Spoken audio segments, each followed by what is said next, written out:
In March 1980, 18-year-old Carol Barrett from Zanesville, Ohio, along with her friends, went on a trip to Daytona Beach, Florida.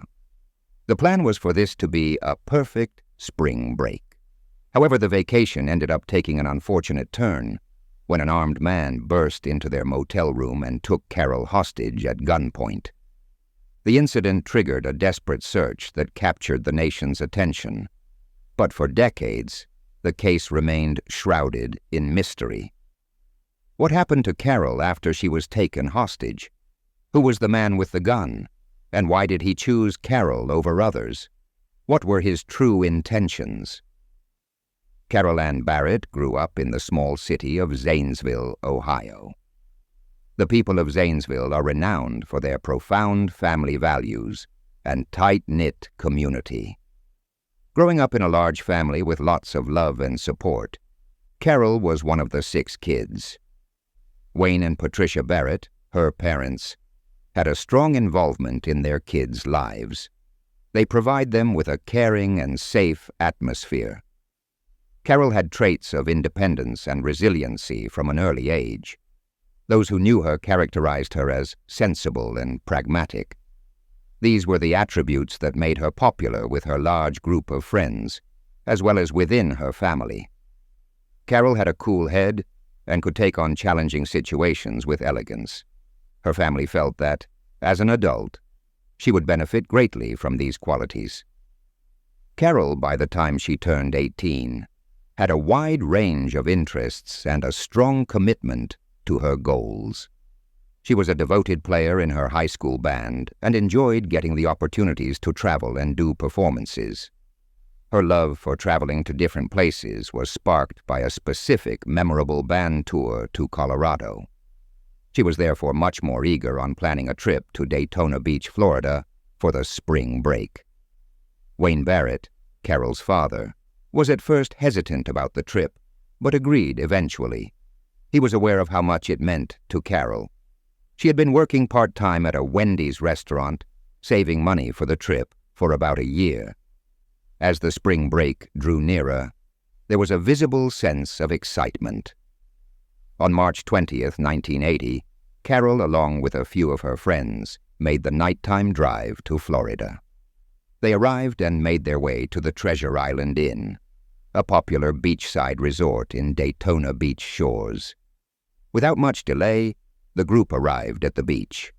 This marked the beginning of what was supposed to be a fun-filled recreational week under Florida's warmth. Unfortunately, the early hours of March 23rd would bring about an unsettling end to this vacation. Following an evening spent enjoying themselves in the girls' motel room on the 6th floor, Carol was headed to a local store with a friend of hers, 18-year-old Scott Grubb. It was roughly 2 in the morning. While Carol and Scott were walking towards the elevator, a man carrying a weapon abruptly approached them. The armed man forcefully compelled them to walk back towards their room. He asserted that they go back inside. Their other friend, Steve, worried about the intruder's motives, said that they didn't have the key on them, so they can't enter. However, the gunman persisted and shoved Steve in the direction of the door. Steve and Carol were so frightened that they hammered on the door until one of their friends came out. The gunman entered the room and, for a brief moment, seemed taken aback by the sheer number of people inside. First, he forced everybody to take off their clothes and strip naked, then collected about $200 in cash from the group. At last, he claimed that he needed a hostage to help him flee. 17 years old, Pam Queen was his first choice. However, he changed his mind when Pam started panicking right away. She would be too much trouble, he said. Instead, Carol offered to go in her place. She chose to remain calm in the face of stress. Carol was told to put on her clothes by the gunman, who sent the others who were still naked onto the balcony. He reassured them that Carol would be freed in an hour. Then he led Carol out of the room and shut the sliding glass door behind them. Carol's friends screamed for aid, but when no one answered, they realized that they themselves have to do something. With courage, one of the boys made his way across to a balcony that was nearby. He cautiously dodged a potentially fatal 70-foot drop. When he got there, he notified the shocked residents. The authorities were then contacted right away. Although the cops arrived immediately, Carroll and the abductor had already been out for 20 minutes. The initial search was hindered by the lack of witnesses or any indication of the vehicle he drove. Carroll's friends gave the authorities a thorough description of the man. A male in his early 20s with reddish-brown hair, standing 5 feet 10 inches tall, having a mustache and goatee, as well as a distinct mole on his left cheek. His last reported sighting included him wearing a brown suede jacket, tan pants, and gold aviator-style glasses. Even with this thorough description, there were few leads. As dawn passed, so did the hopes that Carroll would be released within an hour. The gravity of the situation started to set in as the hours went by with no sign of Carroll. Pam, taking on the challenging duty of informing Carroll's parents, broke the tragic news to them. Wayne, Carroll's father, who had first expressed reluctance about the trip, was overcome with fear. Knowing Carroll to be a resilient and level-headed person, he did his best to cling to hope. When the daybreak arrived without any updates on Carroll, her family and friends held on to the hope that the kidnapper had given them. They prayed for her to get back safely. Consequently, the FBI became involved in the investigation. They conducted interviews of other guests and Treasure Island Inn employees in order to help local law enforcement. However, nothing of value came to light. The following day, detectives in Daytona Beach received word that a young woman's body had been found in an isolated area close to the Jacksonville airport. Carroll was last spotted roughly 100 miles away from this location. The body was discovered 30 feet off Interstate 95, and her clothing matched to that of Carroll's when she was kidnapped. To identify the body, Carroll's 2 friends made the trip to Jacksonville. They confirmed the worst fear that everyone had. Carroll Barrett had passed away. The terrible news baffled Carroll's family and friends, who were praying for her safe return. Her life was taken far too soon and irrationally, even though her kidnapper had initially promised to release her. Upon discovery, Carroll's body had some dried-up blood on her face, but other than that, no visible wounds. She had sustained a fatal gunshot wound to the back of her head, later confirmed by an autopsy. This was carried out with a small-caliber gun. She was discovered partially naked, such that her upper body was exposed. She had her white sweater over her head, her T-shirt next to it, and her jewelry still on. The autopsy further revealed that she had been assaulted. No signs of struggle or defensive wounds were present. This implied that Carroll was probably shot execution style, without warning most likely, and that she was probably oblivious of the impending danger. In the absence of any lead, detectives used Carroll's friend's description to piece together a composite sketch of the offender.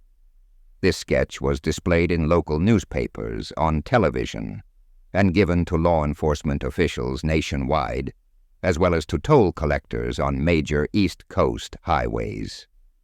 From the forensic evidence at the crime scene to the questioning with possible witnesses, detectives carefully evaluated every aspect. They even reviewed the footage from traffic cameras and spoke with infamous local offenders. They carefully looked over similar crimes in nearby states, in the hopes of finding something that could connect the cases. Even after the perpetrator's sketch was largely distributed, months went by without any noteworthy leads. Years passed, and Carroll's family, despite their grief, continued to cooperate with police. They pleaded with them to continue investigating and maintaining public interest in the case. Every year, local media would publish articles on the anniversary of Carroll's death, serving as a reminder to the public of the unresolved tragedy. In the end, the case went cold. Nevertheless, they hoped to awaken someone's consciousness or recollections. Finally, in August of 2017, following an in-depth review of the evidence, was Carol's case given new life by the Cold Case Unit of Jacksonville Sheriff's Office. A few years later, in 2020, the identification of 65-year-old Billy Mansfield, Jr. as a suspect marked a major development. He was a convicted serial killer who had been imprisoned since 1982 for the killings of several other women. Mansfield, who was 24 years old when Carol was tragically slain, confessed in September 2022 that he was the person shown in the initial police sketch. His admission came after more than 2 years of questioning. He confessed to the kidnapping as well as the brutal act itself. In 1982, Mansfield was found guilty of viciously slaying 5 different women in Florida and California. During the initial investigations, 4 sets of horrific lifeless bodies were found at his residence in Hernando County, Florida. 2 of these bodies were soon identified, but the other 2 were not until 2022. Authorities did not specify how the investigation was focused on Mansfield, but Jacksonville Sheriff's Office Cold Case Supervisor Dan Jansen stated that the Sheriff's Office had a partial palm print from the suspect to go with the police sketch. Even when he admitted his involvement in the Carol Barrett case in 2024, investigators decided not to press additional charges. Mansfield is currently serving 4 consecutive life terms in Florida for his prior convictions, in addition to a life term in California. For Carol's family, this discovery brought some closure after nearly half a century. After years of excruciating ambiguity, they finally know that the person responsible is behind bars. Carol's niece, Claire Gilligan, stated that although she was 3 years old when her aunt passed away, she still remembers her. She wants her memory to be shared by others. She wants her legacy to live on. Claire didn't exactly remember the day that she almost drowned when she was a little child, but she does know that Aunt Carol is the reason she is here now, alive and well. She jumped in and pulled me out and gave me CPR until the ambulance showed up. She proved to be a hero more than once. Claire claimed that Carol, despite her own youth, felt to her like a second mother. I can remember her giving me baths, and you remember those little oil bath beads? Those were the ones she would always use. She used to make me corn with mozzarella cheese in it. Her all-time favorite cookies were no-bake ones, and so are mine. Claire went on to describe Carol as a caring daughter, sister, friend, and anyone else that comes to mind, as someone you can confide in and feel at ease with. Because Mansfield already has multiple life sentences, the decision to not prosecute him makes the ending bittersweet. Her family will never get to see him particularly held responsible for her untimely demise. Although knowing who it was, and that they are not harming anyone else, is enough for some families. Needless to say, Carol's bravery and her instinct to put the lives of others before her remained evident, even in her final moments when she courageously chose to take Pam's place as a hostage. Now we turn to you, our viewers, to hear your thoughts. Was justice truly served in Carol's case, or should there be further action taken against her abductor? Given the circumstances, what do you think would be the appropriate course of punishment? Share your opinions in the comments below, and let's discuss what justice for Carol Barrett might truly look like. In the quiet expanse of Tip City, a discovery in a gravel pit sent ripples across the community. A dismembered human arm, marking the start of a gruesome mystery. As divers and search teams meticulously combed through the area, they recovered the rest of the severed body parts that were then identified to be those of Daisy Evelyn Shelton, a 43-year-old Dayton resident, casting a long shadow over her mysterious disappearance. For decades, the case grew colder, buried under the weight of unanswered questions. That is, until 2017, when a deathbed confession from a once silent witness reopened old wounds and reignited the search for truth. Who could have committed such a heinous deed? What drove them to take Daisy's life? Was this a revenge killing, or something even more sinister? And most importantly, what did the witness finally reveal? In June 1964, a fisherman found a dismembered human arm in a gravel pit along State Route 571, just east of Tip City. A search was conducted to retrieve the remaining body parts.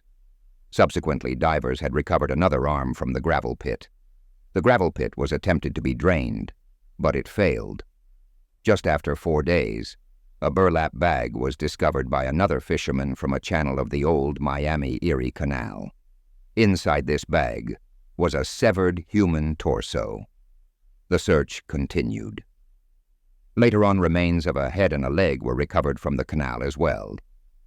2 months passed before eventually the severed body parts were identified to be that of a 43-year-old woman named Daisy Evelyn Shelton.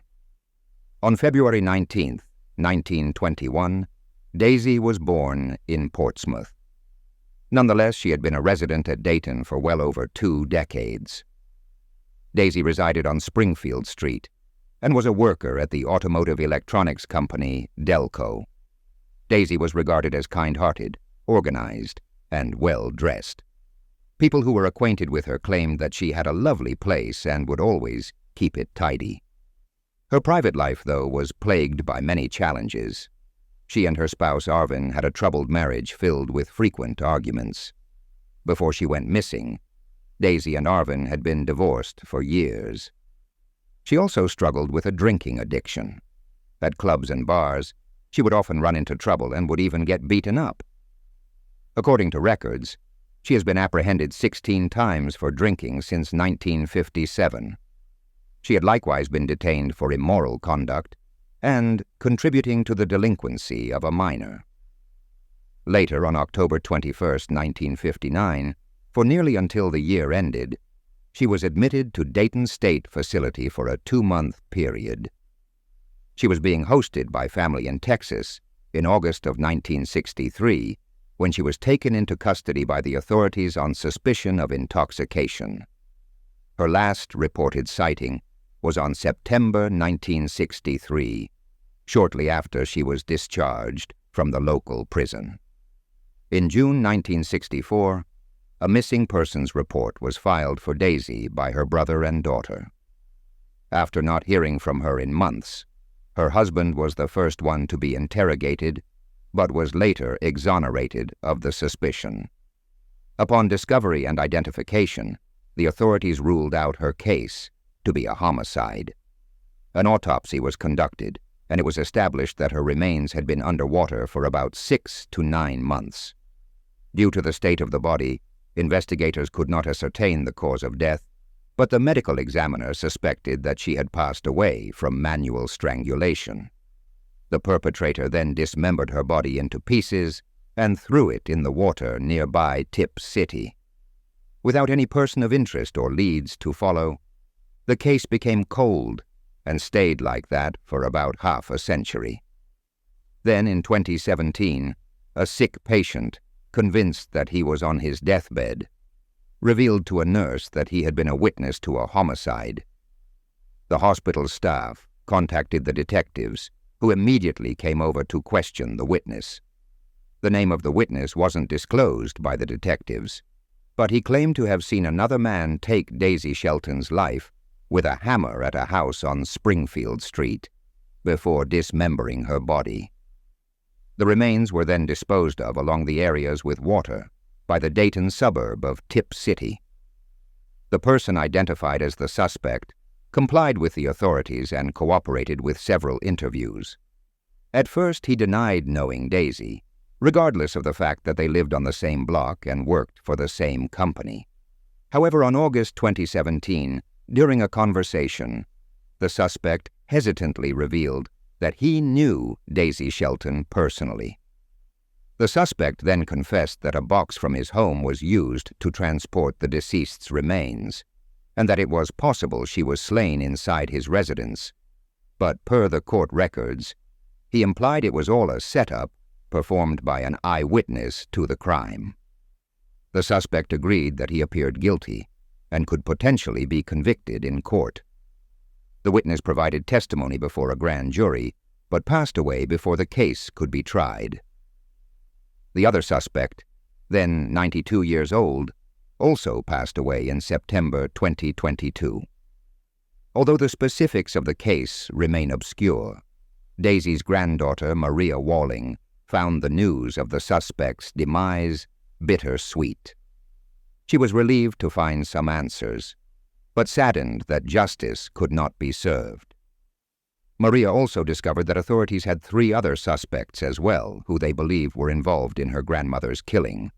All 3 of them, however, passed away before the legal proceedings were to start. While the family now knows who took Daisy Shelton's life, investigators have yet to determine the motive.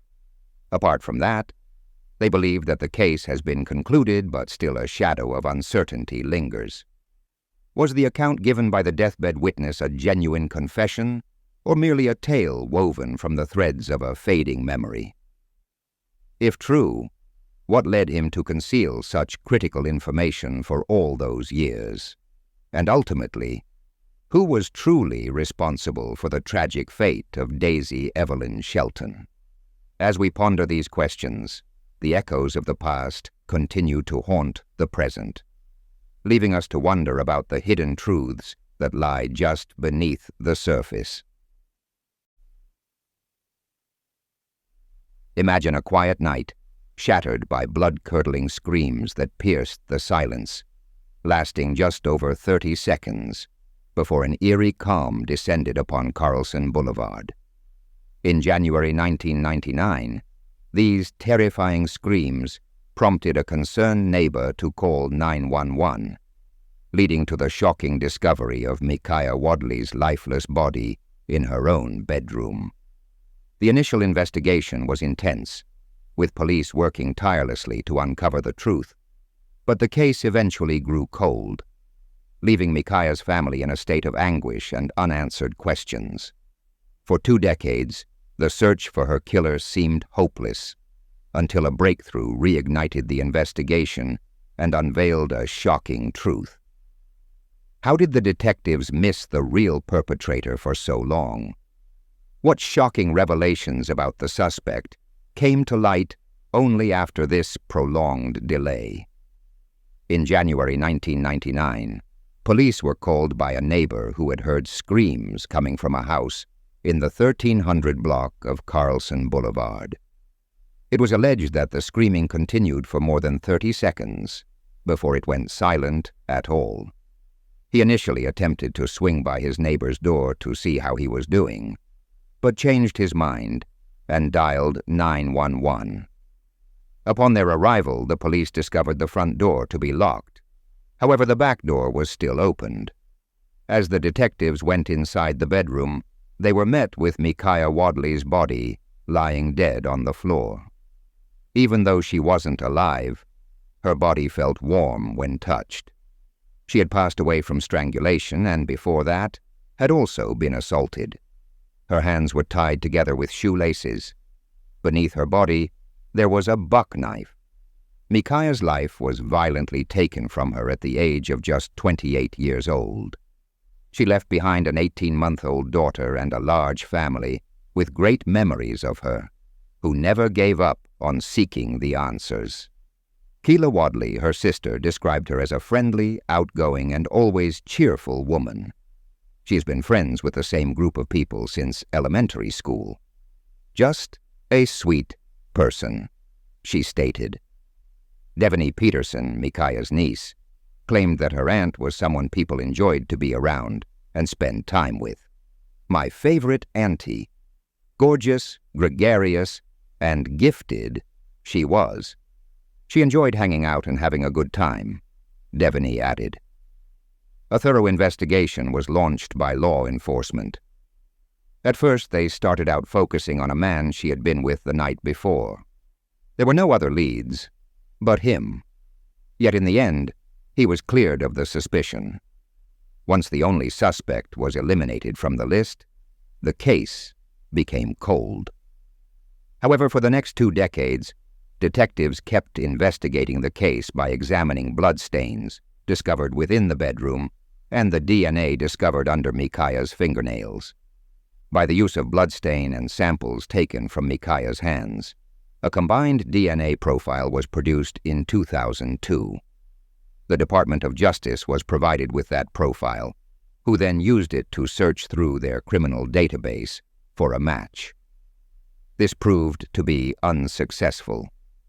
Further DNA testing was conducted 18 years later in 2020, with the focus being previously untested fingernail clippings and ligatures. This presented the investigators with a DNA profile for a man. In October of that year, the DNA profile developed by the Contra Costa County Crime Lab was handed over to the DOJ's DNA Databank program. This was done with the intent to carry out a familial search through the state's DNA Index database. In April 2021, the DOJ's research found a possible first-degree relative of the alleged assailant. The relative, however, was ruled out as a suspect. Eventually, police did learn the suspect's identity, but they decided to not make it public until they had obtained a positive match to the sample. It was going to be challenging since the suspect had passed away already. In September 2021, investigators pinned down the suspect's direct relative. A buccal swab was collected and forwarded to the crime laboratory for testing. That following month, the investigators acquired the necessary confirmation.